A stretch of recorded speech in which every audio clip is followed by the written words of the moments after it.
C'est sur Raffiné.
Silence. Il passe un cortège funéraire à côté de vous. Inclinez la binarité de vos rotules vers la terre et entonnez un chant d'outre-tombe.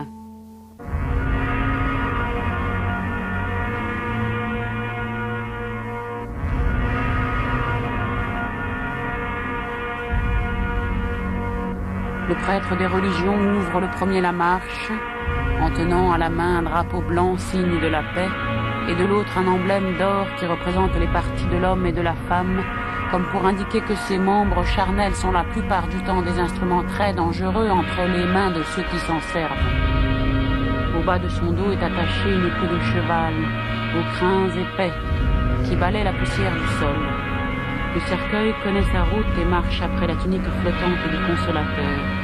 Les parents et les amis du défunt, par la manifestation de leur position, ont résolu de fermer la marche du cortège. Celui-ci s'avance avec majesté, comme un vaisseau qui fend la pleine mer. Les grillons et les crapauds suivent à quelques pas la fête mortuaire. Ils s'entretiennent à voix basse dans leur pittoresque langage.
Arrivé à l'entrée du cimetière, le cortège s'empresse de s'arrêter. Son intention n'est pas d'aller plus loin. Le fossoyeur achève le creusement de la fosse. On y dépose le cercueil avec toutes les précautions prises en pareil cas. Quelques pelletées de terre inattendue viennent recouvrir le corps de l'enfant. Le prêtre des religions, au milieu de l'assistance émue, prononce quelques paroles pour bien enterrer le mort, davantage dans l'imagination des assistants.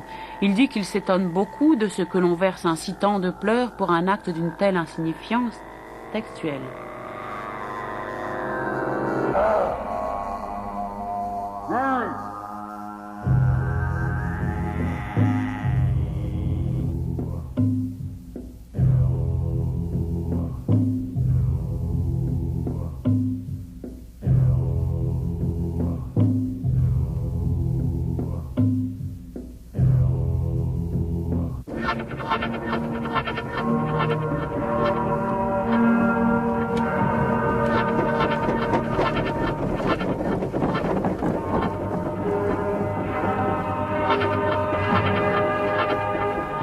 Maldoror s'enfuyait au grand galop, en paraissant diriger sa course vers les murailles du cimetière. Les sabots de son coursier élevaient autour de son maître une fausse couronne de poussière épaisse.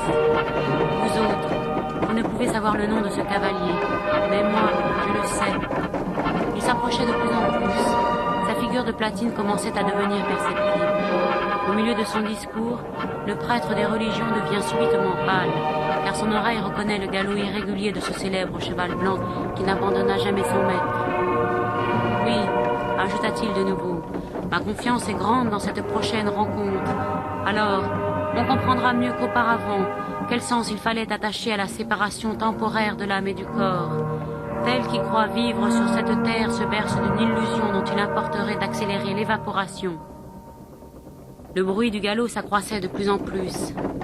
Et comme le cavalier, étreignant la ligne d'horizon, paraissait en vue dans le champ d'optique qu'embrassait le portail du cimetière, rapide comme un cyclone giratoire, le prêtre des religions plus gravement reprit.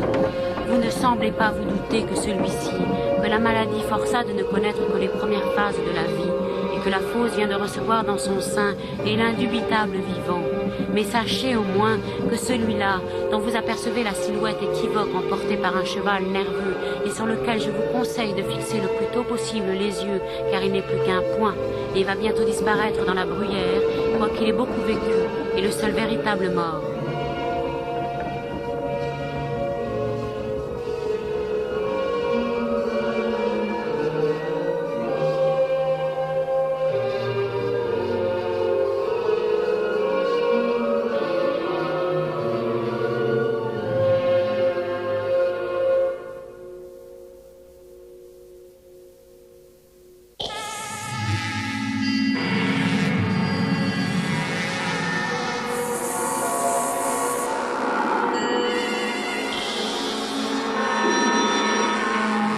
Maldoror, Maldoror, Maldoror, Maldoror, feuilleton. Maldoror.